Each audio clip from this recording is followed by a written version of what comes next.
wabarakatuh. Waalaikumsalam warahmatullahi wabarakatuh. Teman-teman semua, terima kasih banyak atas waktunya, atas atensinya. Hari ini saya akan memaparkan ya. Ini adalah aksi nyata saya sebagai calon guru penggerak angkatan 10 dari SD Jakarta Islamic School Joglo. Hari ini saya akan mempresentasikan mengenai menyebarkan pemahaman dan penerapan pengalaman budaya positif. Nah, ini apa sih? Kenapa sekarang sedang digalakkan hal ini ya? Karena ini menyangkut Nah, konsep inti dari budaya positif. Nah, kita kan mau masuk Purmer ya. Kalau di sekolah kita kan baru kelas 1 dan kelas 4. Nah, ini apa saja sih sebenarnya yang tercantum di sini gitu kan? Yang sering kita dengar gitu kan, konsep inti dari budaya positif itu apa saja. Yang pertama adalah perubahan paradigma belajar. Nah ini ya, pembelajaran dengan paradigma baru dirancang berdasarkan prinsip pembelajaran yang terdiferensiasi, sehingga setiap siswa belajar dengan kebutuhan dari tahap perkembangannya untuk mewujudkan profil pelajar Pancasila. Nah, apa aja sih profil pelajar Pancasila? Nah, bisa dilihat di sini. Pertama ada kebinekaan, kemudian ada gotong royong, kreatif, bernalar kritis, mandiri, beriman, bertakwa. Nah, ini ada termasuk dalam profil pelajar Pancasila. Yang dimaksud dengan terdiferensiasi artinya setiap anak ini masing-masing ya punya kemampuan. Nah, kita anggap gini, menurut filosofi Ki Hajar Dewantara, memanusiakan manusia, bahwa guru mengajar ya berpihak pada murid ya. Kita sering dengar kayak kita ngajarin ikan untuk terbang ya, kemudian monyet untuk berenang gitu kan. Itu belum memanusiakan manusia. Setiap anak punya kelebihannya masing-masing ya, kemampuannya masing-masing. Tugas kita adalah sebagai penuntun menebalkan ya hal-hal baik yang ada dalam diri mereka. Karena sebenarnya anak-anak itu bukan kertas kosong, tapi mereka sudah ada gambaran ya dalam bentuk titik-titik. Nah, tugas kita untuk menebalkannya. Kodrat ya, kodrat dari anak-anak itu seperti apa? Sesuai juga dengan zamannya. Makanya kalau berdasarkan filosofi Ki Hajar Dewantara, kita harus mengajar, mendidik sesuai dengan kodrat zamannya ya, seperti filosofi di sekolah kita gimana? Mengajar sesuai dengan zamannya. Iya, itu Masya Allah, keren Ustaz Korni. Nah, yang pertama adalah disiplin positif. Masya Allah.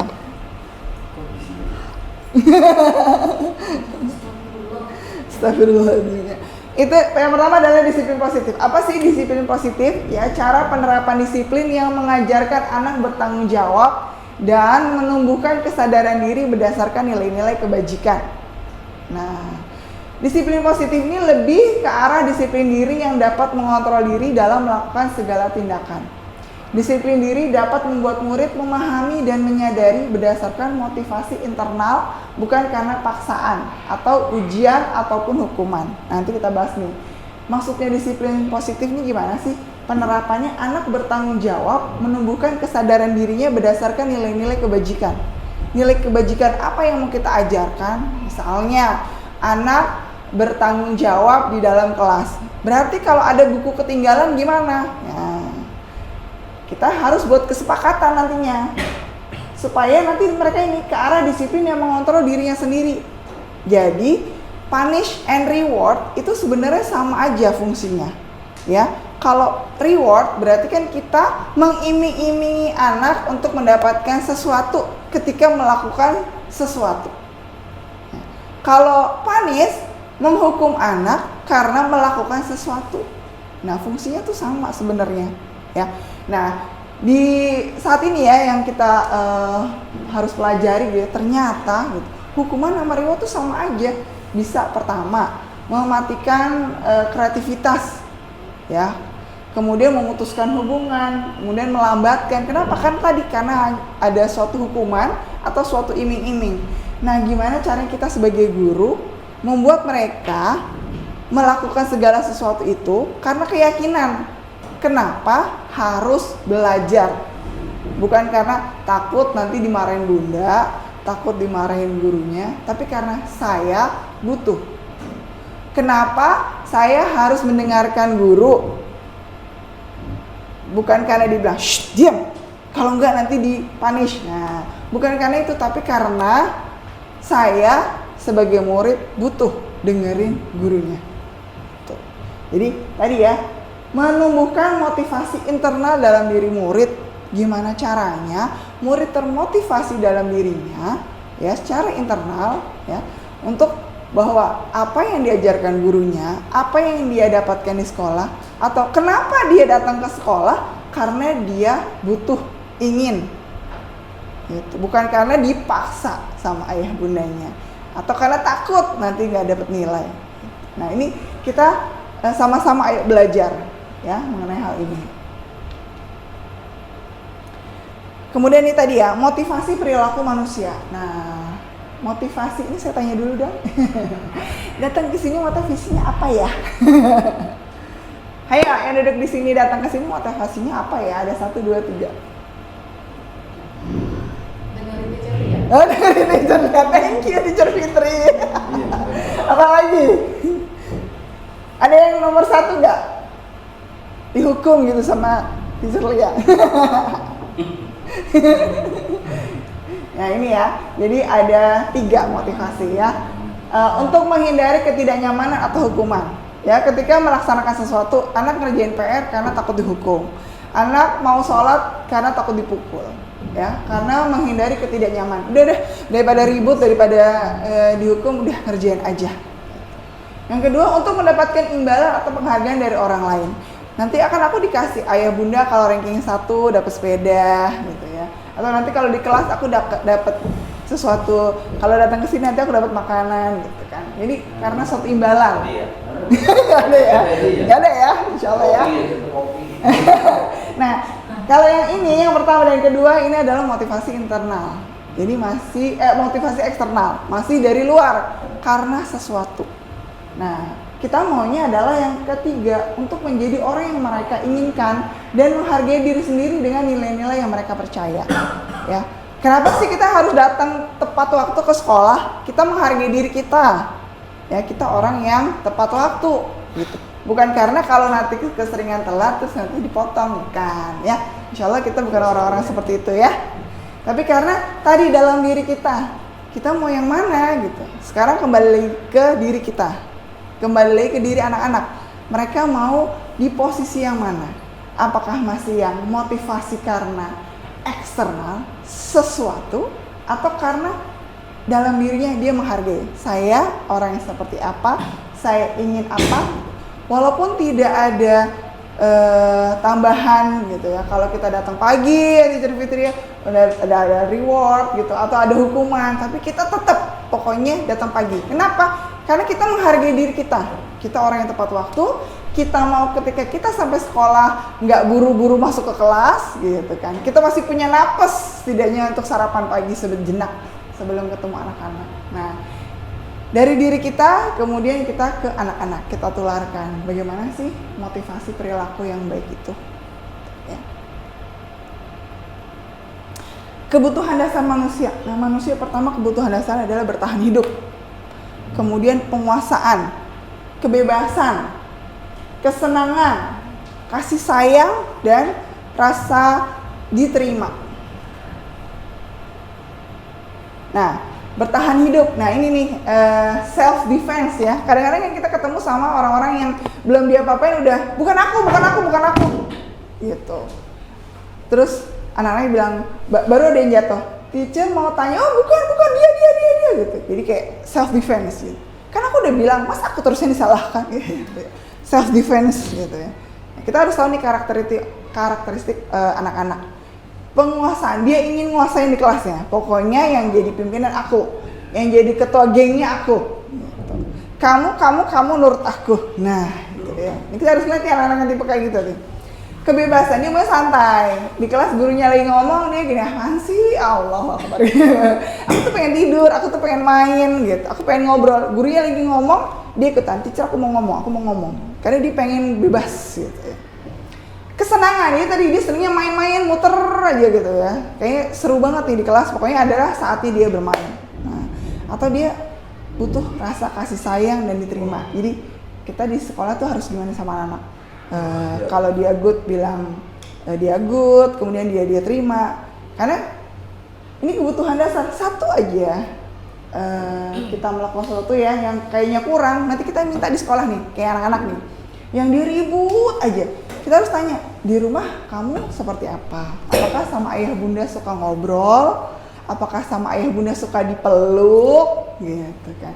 Kita harus tanya, kebutuhan anak-anak seperti apa sih? Gitu. Sama kan kita juga guru-guru, kalau di sekolah sering dicuekin, itu rasanya ada kebutuhan apa? Dihargainya yang nggak ada. Gitu ya. Jadi kita lihat nih, setiap anak ya, dilihat satu-satu, apalagi kita kan small class ya. Kita lihat nih anak-anak kita kebutuhannya apa sih gitu.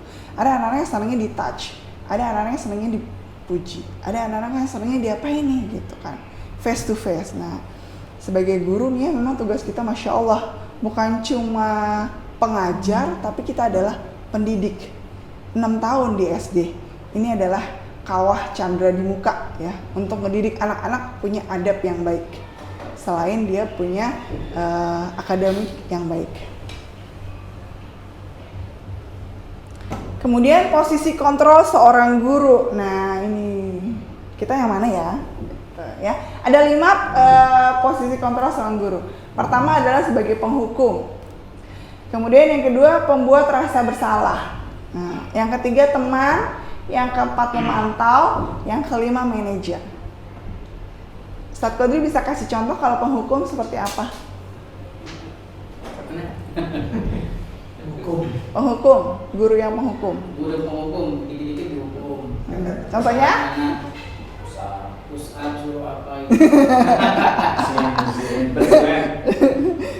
Mesin toilet itu ada. Cuma minta sambal. Jadi kalau misalnya anaknya nih nggak bawa buku, keluar kamu dari kelas. Gitu. Itu dulu. Malah seneng kalau gitu. Kalau anak jis enggak ngaruh ya. Saya senang. Sore. Siapa? Yang di sini yang muridnya. Kalau kamu mau belajar keluar. Asik kata dia. Kayak Reni kemarin di kelas 1 Ustaz aku disuruh keluar beli buku Korea, seneng. Aduh. Iya, Masya Allah anak jis ya. Sesuai usianya. Nah, ini biasanya gurunya langsung matanya melotot terus marah-marah nunjuk-nunjuk. Kamu! Gitu ya. Nah, membuat rasa bersalah. Oh ini gurunya tenang, santai. Kamu, menurut kamu, kamu tahu nggak? Kamu tuh bikin teacher nanti dimarahin sama teacher Lia. Kalau misalnya kamu nggak nurut, nanti teacher dihukum sama ayah kamu. Nah, jadi pelan tapi dalam. Nah, anaknya langsung mikir gini. Pertama kalau penghukum pasti anak gini, ya Allah. Sampai sekarang masih ingat kan, itu guru ya galak banget gitu. Sampai orang tuanya mencincing ya. Udah adiknya kesekian masih terlekat dalam kepala. Guru itu senang menghukum gitu. Ya Masya Allah. Guru itu pelit sama nilai. Itu langsung ya tertanam ya. Masya Allah. Nah, pembuat rasa bersalah juga sama. Ini bikin anak jadi kayak, aku berdosa sekali ya, gitu. Drama langsung. Aku, ini ya, baik gak sih? Kurang. Masih kurang ya. Tapi sekali kita suka gitu anak. Masih gitu ya. Ya, kemudian teman. Nah ini saking asiknya CS-nya gini, udahlah gitu kan. Kayaknya hampir semua murid ya main peluk-peluk aja sama gurunya ya, kayak temennya gitu. Menurut teman-teman, kalau guru jadi teman is good or no? Satu waktu ada, tapi satu waktu ya jangan. Jadi kondisional. Oh, sesuai dengan? Ada Dengan situasi. Ada yang saat serius, ada saat main. Ya. Jadi teman. Yang selanjutnya adalah pemantau. Ya gimana? Dia cuma mantau aja. Jadi gimana menurut kamu? Gitu ya. Nanti saya kasih lihat contoh-contoh videonya. Mungkin belum kebayang nih kayak apa. Kemudian yang ketiga, yang terakhir adalah manajer. Nah kalau manajer, sebenarnya yang diharapkan kita adalah sebagai posisi manajer. Jadi gimana caranya? Nah, nanti ada tuh namanya segitiga restitusi. Bagaimana menghadapi suatu masalah dengan segitiga restitusi ya. Sebagai manajer, kita harus apa gitu. Keren ya, jadi guru, jadi pendidik, jadi apa lagi? Psikolog tadi ya, harus tahu anak sukanya apa, nggak sukanya apa. Kemudian jadi manajer. Wow. Motivator, betul banget. Oke, nah keyakinan sekolah. Nah, dari semua itu ya kita harapkan kita akan membuat suatu keyakinan sekolah. Tadi saya sudah membuat di kelas 5 ya. Jadi guru berperan dalam mewujudkan terbentuknya keyakinan sekolah atau kelas dengan adanya kesepakatan antara guru dan murid. Kemudian keyakinan sekolah atau kelas berupa pernyataan universal yang mudah diingat, dipahami, dan harus diterapkan dalam lingkungan sekolah. Ini sebenarnya kita udah bikin ya. Kita dulu namanya apa? Kesepakatan kelas. Kita bikin apa namanya? Itu tuh papanus. Promise. Ya betul ya. Alhamdulillah sekolah kita sebenarnya sudah mewujudkan hal ini. Nah, tinggal kita tempel ya. Kita buka dulu anak-anak kesepakatannya seperti apa gitu. Maunya seperti apa. Tapi tidak ada yang namanya punish dan reward gitu. Kenapa? Biar mereka yakin. Kenapa mereka membuat kesepakatan itu? Itu karena dalam diri mereka harus terbentuk bahwa ya ini saya perlu gitu. Kemudian habis itu mereka berjanji kan, they promise gitu. Mereka bikin sign. Nah setelah itu mereka tempelkan gitu di kelasnya. Dan mereka harus yakin dan percaya tidak perlu gurunya harus mengawasi, tidak perlu gurunya harus menghukum gitu ya, atau memberikan sesuatu. Anak itu sudah menjalankan hal-hal kebajikan. Terus emang gurunya nggak boleh kasih sesuatu? Boleh. Iya, bukan berarti terus kan nggak usah diceluin, nggak usah dikasih hukuman sama reward ya, bukan berarti begitu juga ya. Untuk jika nanti gurunya lagi ada kelebihan rezeki, oh silahkan gitu ya. Nah ini tadi ya segitiga restitusi ya. Ada 3 caranya. Yang pertama adalah menstabilkan identitas, kemudian validasi tindakan yang salah, kemudian menanyakan keyakinan. Ya. Guru berperan sebagai manajer menggunakan segitiga restitusi dalam penyelesaian masalah. Tujuannya adalah menghasilkan murid yang mandiri dan bertanggung jawab. Jadi, sebentar.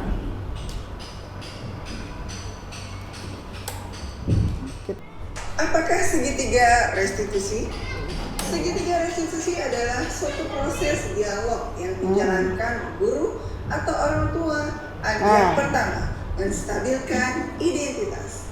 Berdasarkan prinsip membuat kesalahan adalah bagian dari proses pembelajaran dan menggeser identitas gagal ke identitas sukses. Jadi kita bikin dari sesuatu yang salah ke yang benar. Teacher tahu yang namanya manusia itu suka buat kesalahan. Teacher tahu kalau kita tuh tidak sempurna, tapi kita geser tuh. Jadi ketika anak-anak bilang kamu bersalah, kita dulu bilang teacher tahu itu kan namanya manusia pasti buat salah, tapi seperti apa? Yang kedua, validasi tindakan yang salah. Berdasarkan prinsip setiap perilaku berupaya memenuhi suatu kebutuhan tertentu. Guru akan bergeser dari pemikiran stimulus respon menjadi proaktif. Mengenali dan mengakui kebutuhan murid akan memperbaiki hubungan dengan murid. Yang kedua, yang pertama, apakah segitiga restitusi? Jadi ya, yang validasi tindakan yang salah. Ya, kita tanya dulu nih anaknya. Ya, thank you.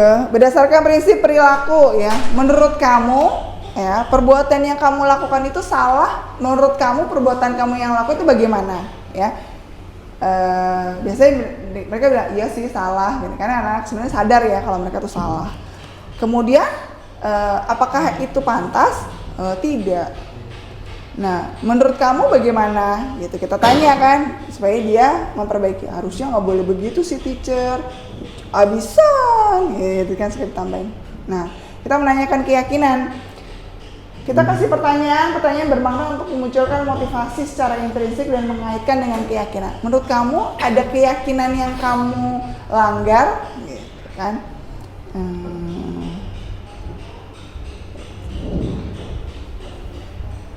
Kemana saya coba bikin.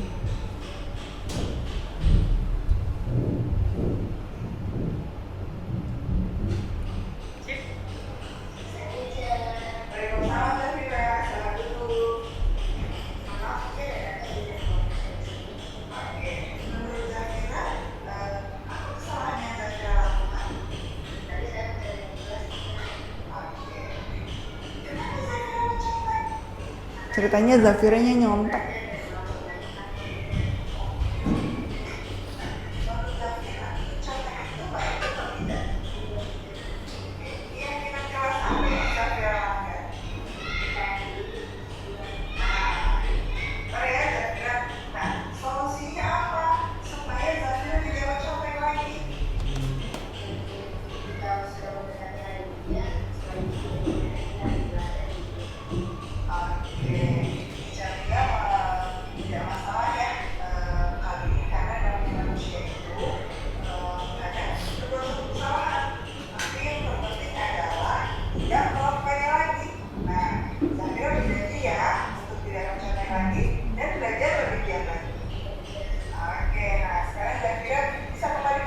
Oke ya, jadi ini contohnya. Sekarang saya mau coba kasih kasusnya ke teman-teman. Kira-kira, nah ini dia apa ya?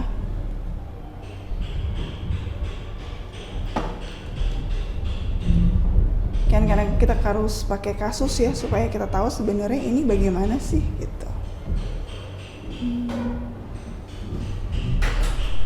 Kira-kira kalau di kelas suka ada yang nemuin seperti ini?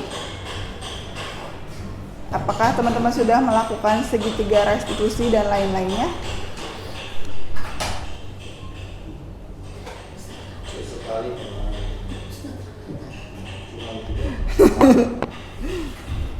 dengan istilahnya.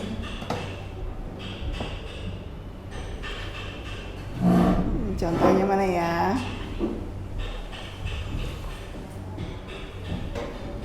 Bentar nih.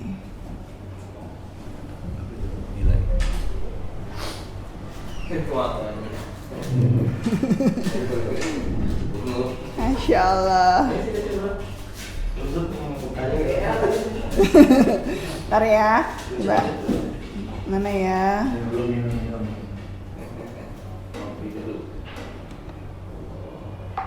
Kita coba ke kebutuhan dasar manusia. Nah, oh ini tadi ya.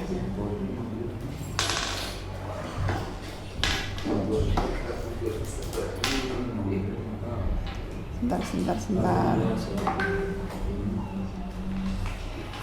Kira-kira dari teman-teman tadi ada yang mau diinikan?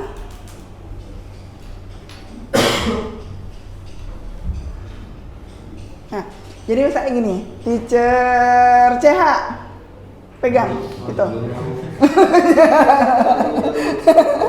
teacher Ninik ceritanya. Teacher Ninik saya kasih sesuatu ya. Anggap aja ini sesuatu yang berharga buat teacher Ninik. Taruh di tangannya teacher Ninik. Kemudian tugas teacher Dana adalah merayu teacher Ninik supaya memberikan yang berharga itu supaya dikasih ke teacher Dana. Coba gimana caranya? Coba. Aku mau itu dong, bawahnya enggak aku.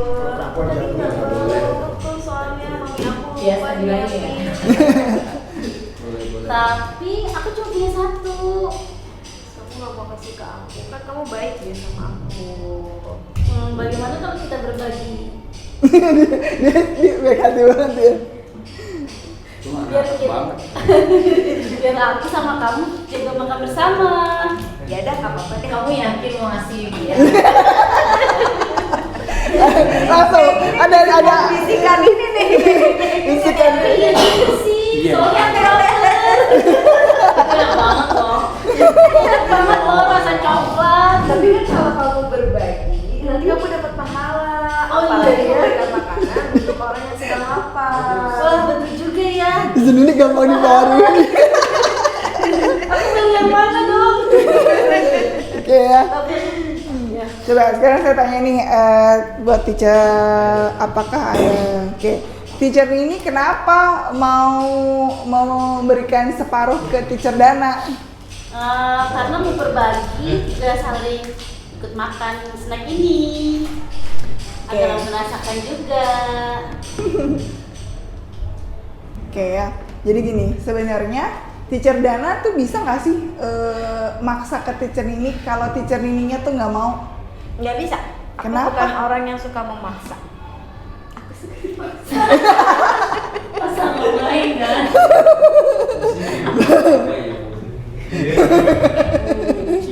Iya, cerdik ya. Nah sebenarnya semua itu tergantung dari kontrolnya teacher ini kan. Kalau teacher ini nggak mau kasih, maka dia nggak kasih. Iya. Tapi kalau teacher ini mau kasih, ya dia akan berikan. Karena tadi teacher Dana nggak bisa memaksa, ya kan sebenarnya gitu. Jadi kembali ke kontrol diri dari kitanya. Kita tuh mau atau enggak sih? Nah ini gimana ya caranya supaya anak-anak tuh begitu mau gitu. Mau gimana caranya lakukan apa yang kita minta. Nah, nih ya teori kontrol. Kelihatan nggak sih? Terang banget ya. Terang banget ya. Besar. Coba. Nah, begini. Nah, teori kontrol ya. Jadi ada beberapa teori kontrol dari William Glasser. Jadi seorang guru ini ya. Seorang guru pertama ilusi guru mengontrol murid. Pada dasarnya kita tidak dapat memaksa murid untuk berbuat sesuatu jikalau murid tersebut memilih untuk tidak melakukannya. Kalau anak itu emang nggak mau, kita mau paksa kayak apa juga nggak mau, gitu ya. Walaupun tampaknya guru sedang mengontrol murid, ya. Kamu tuh harusnya, gitu ya. Nah, teori kontrol menyatakan bahwa semua perilaku memiliki tujuan bukan terhadap perilaku yang tidak disukai. Yang kemudian ilusi bahwa semua penguatan positif, efektif, dan bermanfaat. Nah, ya penguatan atau bujukan bentuk-bentuk kontrol mempengaruhi murid agar mengulangi suatu perbuatan yang baik. Ini ilusi ya, cuma ilusi gitu ya. Kemungkinan murid tersebut akan menyadarinya dan mencoba menolak. Kamu nanti, ya dimulai dirayu-rayu sama gurunya ya. Kalau kamu nanti bisa mengerjakan tugas dengan baik, maka nanti ayah bunda kamu kasih kamu, gitu kan. Jadi kasih ilusi dia, penguatan positif, efektif dan bermanfaat. Tidak, gitu ya. Kemudian ilusi bahwa kritik dapat membuat orang merasa bersalah. Nah ini nih ya. Dia nggak memuji tapi dia ngeritik gitu. Karena menurut dia kalau orang dipuji takutnya besar kepala gitu. Akhirnya malah dikritik gitu kan. Kamu gimana sih kerjanya gitu. Jadi dia ngomongnya malah kayak gitu. Kamu nih nggak bener banget sih. Gitu. Bisa nggak sih kamu jadi lebih baik lagi? Kamu lagi. Ya gitu kan kadang-kadang ya.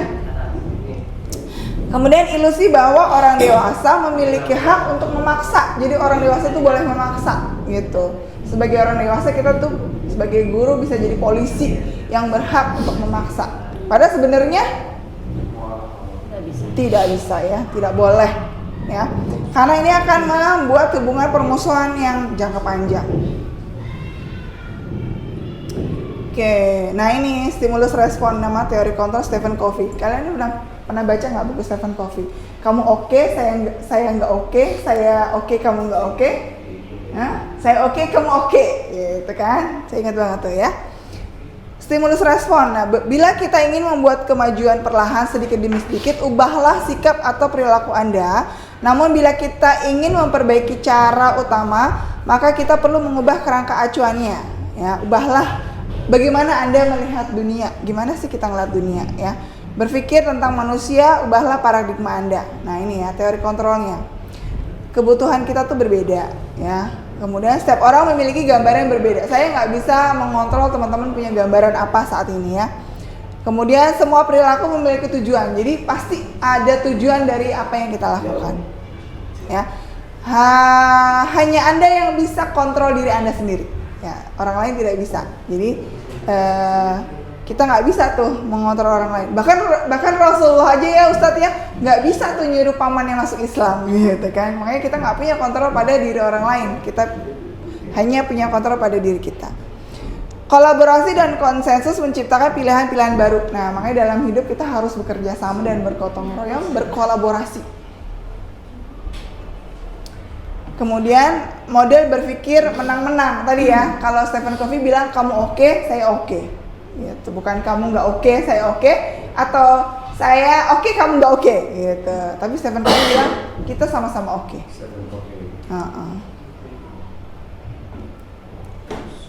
Oke, nah ini ya makna disiplin.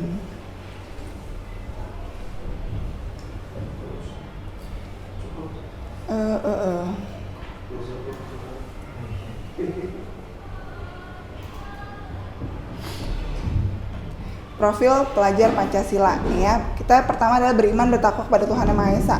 Kemudian mandiri, bernalar kritis, berbina global, bergotong royong dan kreativitas. Nah, makanya kan ada program-program P5 ya, menunjang kreativitas. Kita kalau untuk program yang pertama beriman dan bertakwa udah setiap hari kita laksanakan ya.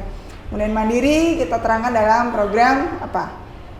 Leadership gitu kan, materi-materi leadership. Oke.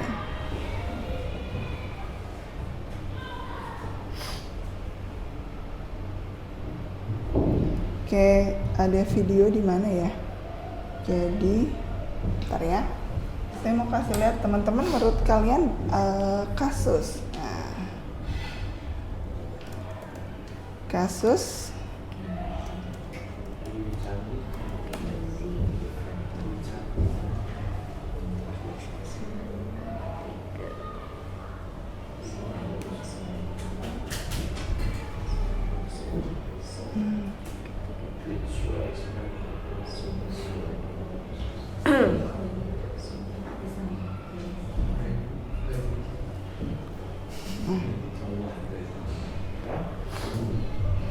Nih, ceritanya kasus satu aja. Kasus satu.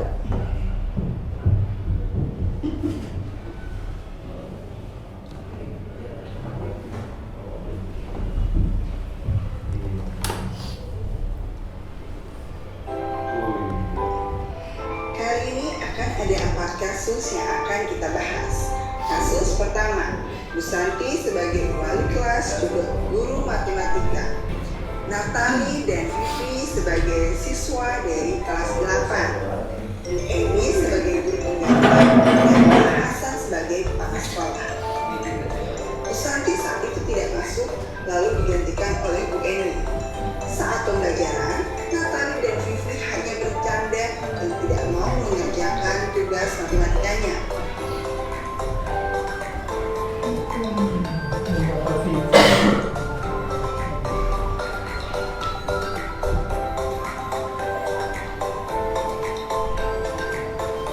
Keesokan harinya, hal ini sampai ke telinga Ibu Santi. Kemudian Ibu Santi melakukan restitusi kepada Natali dan Vivi.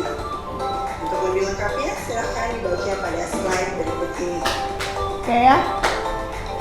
Ini ceritanya adalah Bu Santi ya, dia guru matematika. Kemudian hari itu dia nggak masuk, digantikan oleh Bu Eni.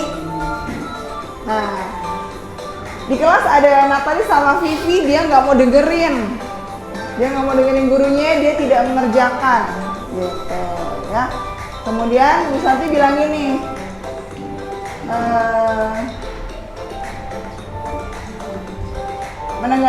menanggapi bahwa tindakan itu benar saja. Bentar ya, depan ya, wait. Yang sebelumnya.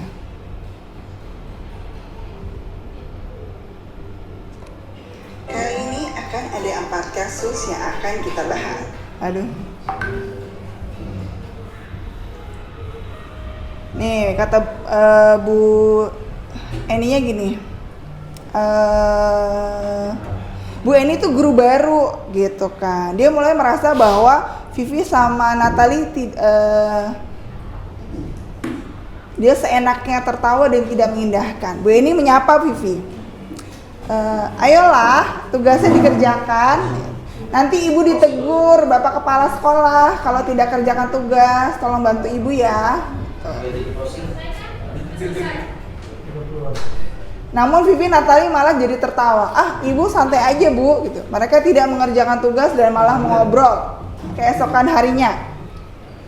Nah, Bu Santi memanggil Vivi dan Natali kemudian menanyakan laporan Bu Eni. Kemudian Bu Santi menanyakan apakah mereka bersedia melakukan perbaikan permasalahan yang ada. Kemudian Vivi dan Natali sempat ragu-ragu dan membela diri. Namun pada akhirnya mengatakan akan meminta maaf. Nah, menurut teman-teman, apa yang dilakukan Bu Santi ini termasuk ke dalam apa? Tadi posisi kontrolnya. Sebagai apa? Penghukum, pembuat rasa bersalah, memantau, manajer, atau teman?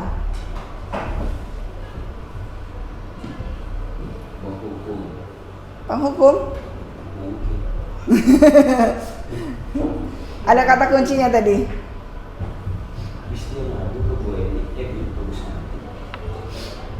Ayo.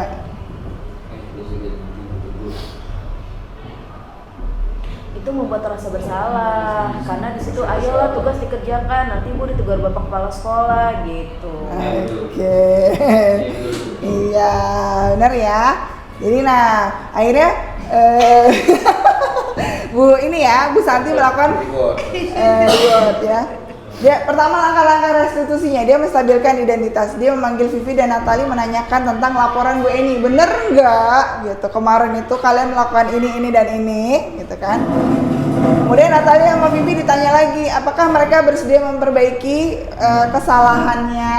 Gitu. Tadinya nggak mau, tapi akhirnya mereka meminta maaf, gitu kan? Salam. Iya, silakan.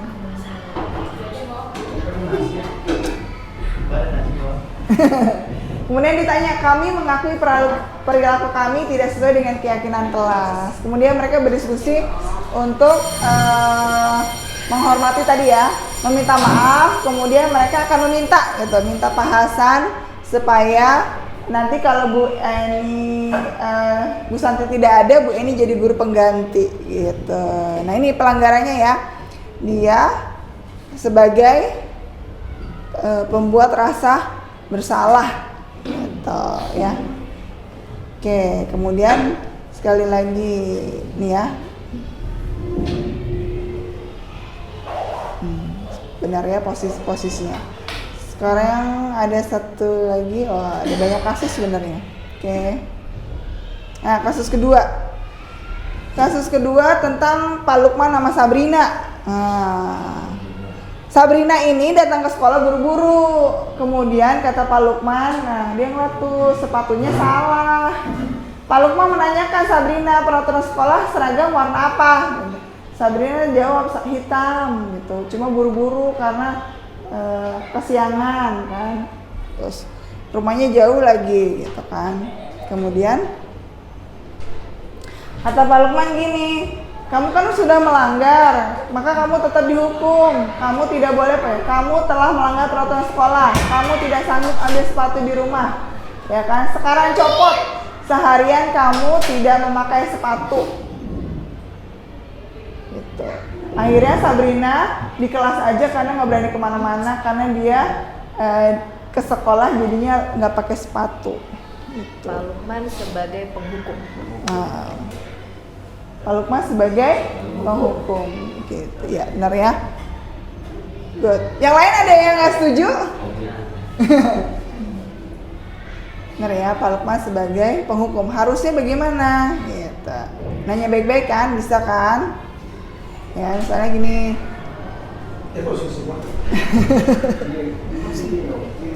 Oke, yang kasus kedua, Bu Dani sama Fajar. Bu Dani guru bahasa Inggris, kemudian si Fajarnya tidur-tiduran gitu. Fajar, kata Bu Dani langsung ini. Bu Dani ngeliat Fajar kok tidur-tiduran. Fajar, coba jawab pertanyaan nomor 3, maju ke depan. Gitu. Kerjakan di papan tulis. Nah, cuma Fajar tetap malas-malasan di kelas. Ayo Fajar, jangan tidur-tiduran aja, perhatikan. Duduk sana kembali, kira-kira siapa yang bisa gitu. Jadi Bu Dani cuma begitu, terus dia langsung ngomong ke kepala sekolah. Bu Fajar ditegur tidak tahu Bu. Bu Dani menjawab ditanya, kamu kenapa? Tidak tahu Bu. Gitu. Gimana sih kamu Fajar? Kamu nggak kasihan sama ibu ya? Ibu udah capek-capek mengajarkan kamu, tidak kasihan sama ibu. Dan Fajar pun diem. Bu Dani bersikap sebagai apa?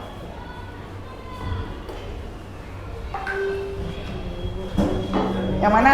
Ada empat apa aja tadi? Pilihannya penghukum, pembuat rasa bersalah, teman, pemantau, atau manajer.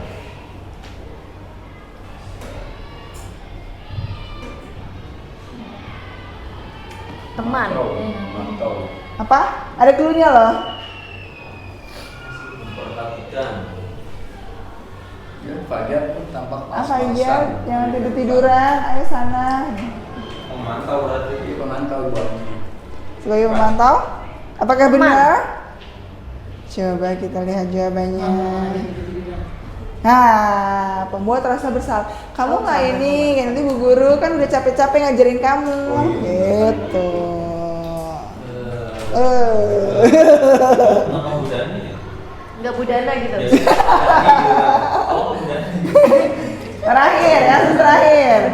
Bu Suti, ketemu Anto sama Dino. Nah, Anto sama Dino berantem.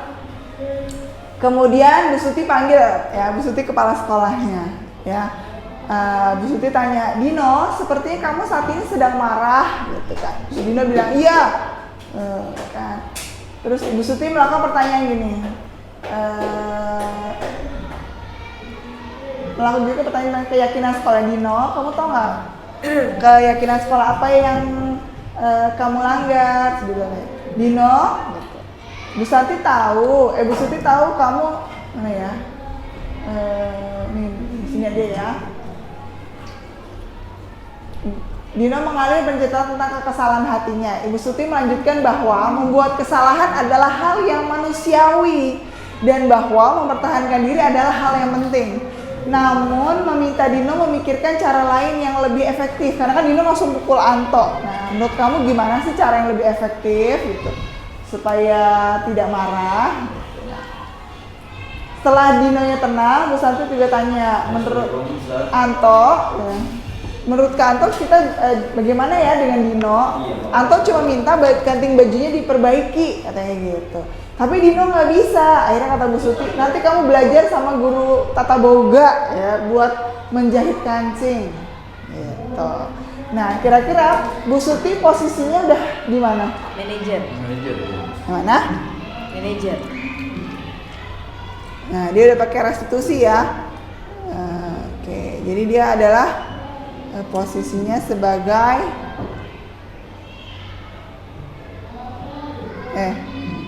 manajer. Ya, dia sudah pakai.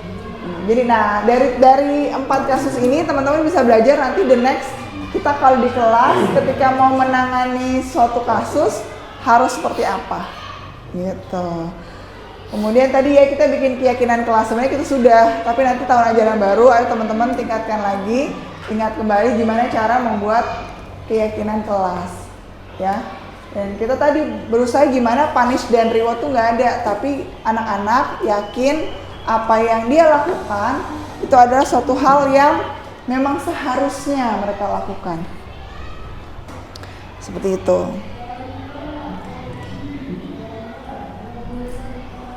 Oke. Ada yang mau ditanya, mau didiskusiin?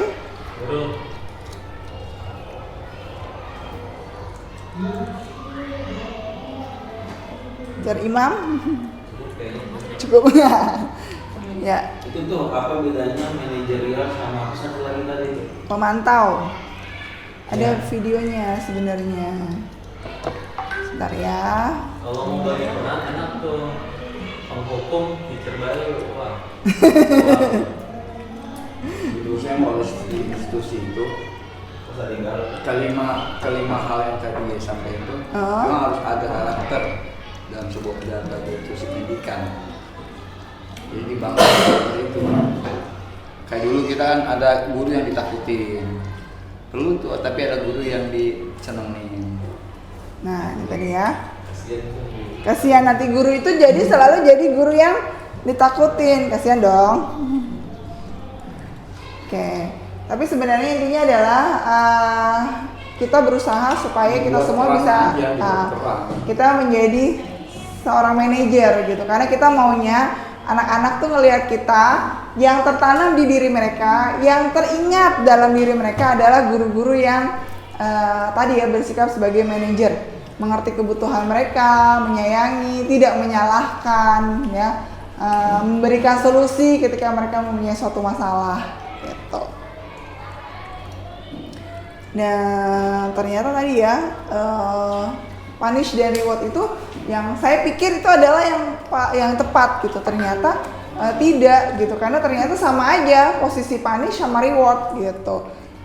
Tapi gimana caranya supaya internal dalam diri mereka yang menyatakan bahwa ini adalah perbuatan baik, ini adalah perbuatan yang kurang baik, seperti itu. Tapi teacher Lia, menurut saya pribadi ya, sebetulnya bagaimana peran kita itu tergantung bagaimana karakteristik si siswanya itu sendiri. Karena tadi yang dikatakan oleh Ustadz Aziz ya, kan tadi dengan cara bandwagon itu nggak bisa kan Revino kan. Nah berarti kan kita harus menjalani atau mengambil peran yang lain, ya nggak sih? Kan melihat karakteristik siswa. Jadi ya bermain peran dari seorang Iya. guru. Jadi tergantung bagaimana karakter si siswanya sendiri. Jadi memang kita tuh sebagai guru justru harus mampu memiliki 5 peran itu. Semuanya.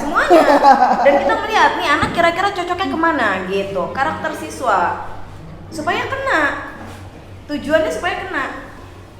Kayak gitu. Sampai saya ngomong di WA ke teman-teman ya, ini anak mungkin di rumah nggak dimarahin kali ya. Saya WA cuma ke orang tuanya salah. Jadi gini, memang kita memang harus berkolaborasi ya, sistem kita tuh bersinergi ya. Jadi ketika di sekolah penerapan keyakinannya kayak gini, nah di rumah seperti apa? Nah kita juga harus berkolaborasi dengan orang tua ya, bahwa jangan sampai kita sudah menerapkan adab-adab baik, ternyata di rumahnya orang tuanya bebas. Nah ini memang hal-hal kayak gini juga harus kita sepakati bersama dengan orang tua, bahwa pembentukan karakter, pembentukan perilaku, adab semua anak bukan cuma dari sekolah, tapi juga kerjasama dengan orang tua.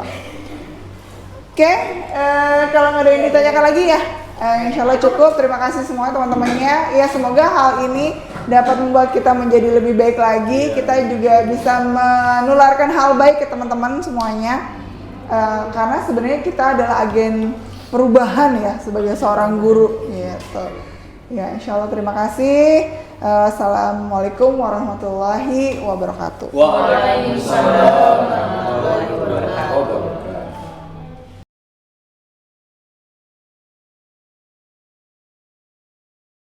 Ini bersama teacher Lia ya. Maiful Emis Aprilia Narwati ya. Jadi akan membahas mengenai keyakinan kelas. Nah, menurut kalian apa sih yang maksud dengan keyakinan kelas? Peraturan di kelas, Zafir apa lagi? Kesepakatan di kelas, ya Fakir apa lagi? Ada lagi? Oke, coba lihat ya. Oke, keyakinan atau kesepakatan kelas ialah bentuk ya dari pernyataan tulisan ya, bentuk tulisan yang dibuat oleh seorang atau sekelompok orang yang bersifat universal, berfungsi untuk membangun hal yang positif agar semua orang mentaatinya. Ya.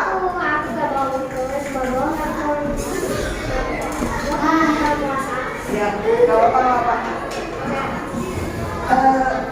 Ya, Oke ya. Kita lanjut ya.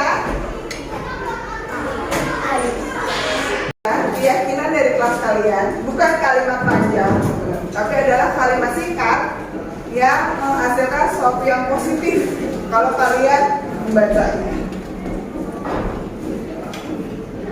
Oke, nah tujuannya apa sih? Kenapa sih harus ada keyakinan atau kesepakatan kelas? Nah, yang pertama adalah menumbuhkan rasa tanggung jawab dan komunikasi yang efektif antara siswa dan guru. Ya, jadi dengan adanya tulisan ini, kesepakatan ini ya, ada komunikasi antara guru dan murid.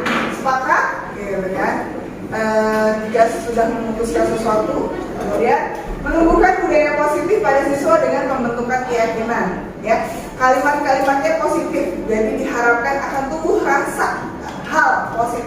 di kelas.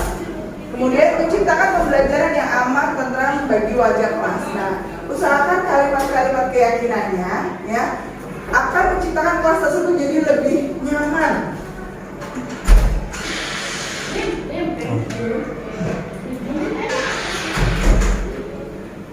Oke ya.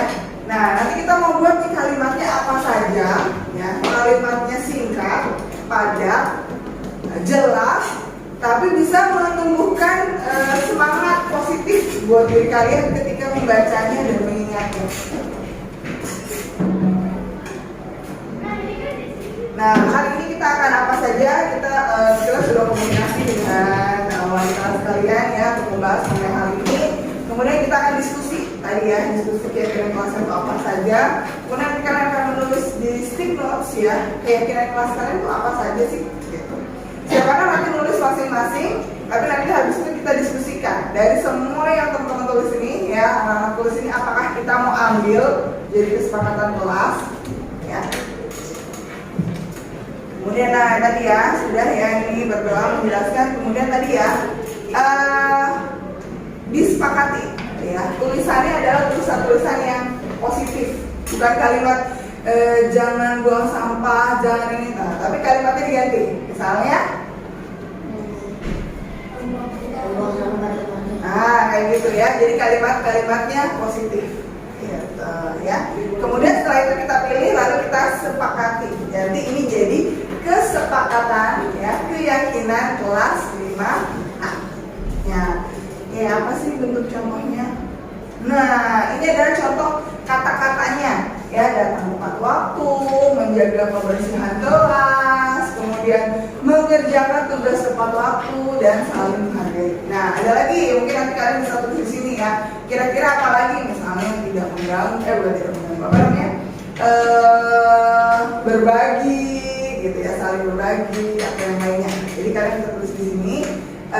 Keyakinan kesepakatan kelas enaknya tuh di kelas biar aman, nyaman, asik, seru. Nah itu apa ya yang harus kita sepakati di kelas?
Nanti kita tulis di sini kesepakatan kelas 5A apa aja ya selain ini. Satu kalimat saja. Iya. Apa ya kira-kira?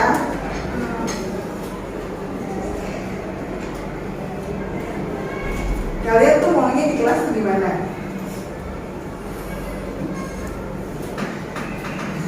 Gak apa-apa tuh. Ayo, ini contoh. Boleh? Oke. Kekayaan menjaga kelas tetap bersih dan mendengarkan guru. Oke, good. Oke, ada berapa ini? 13. Nah, kira-kira yang mana yang mau jadi kesepakatan? Yang pertama, menjaga ketertiban kelas dan kenyamanan.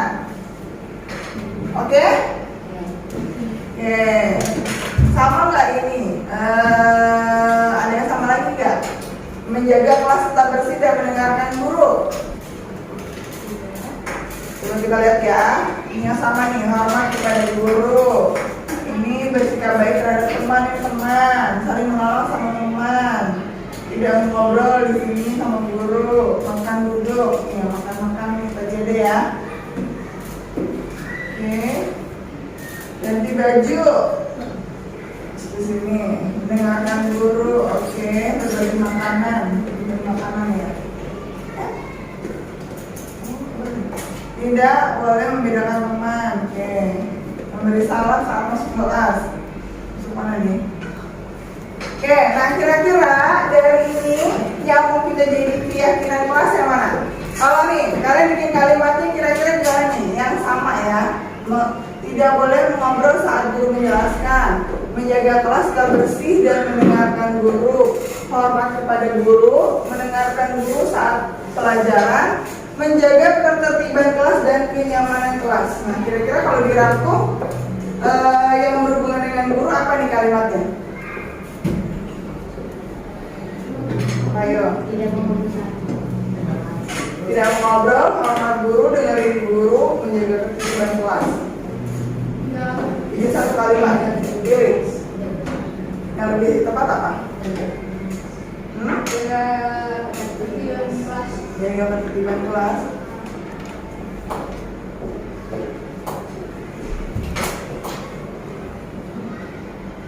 Deal? Deal atau deal? Dari dulu ya.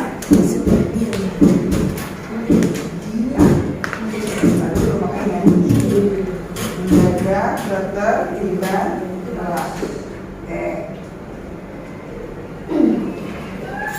Pilihan ini makan duduk, makan minum duduk, ganti baju setelah sport sama berbagi makanan. Oh, berbagi makanan maksudnya? Tidak makan dan minum. Hah? Makan. Satu kalimat ya? Ya. Ganti baju, makan dan minum duduk. Ganti baju juga, ganti baju di kelas. Oh, ganti baju setelah sport tadi ya. Nah, kita juga terus dulu aja biar kebayang. Kalau nggak ditulis kan nggak kebayang. Ya Pak, kita duduk ya.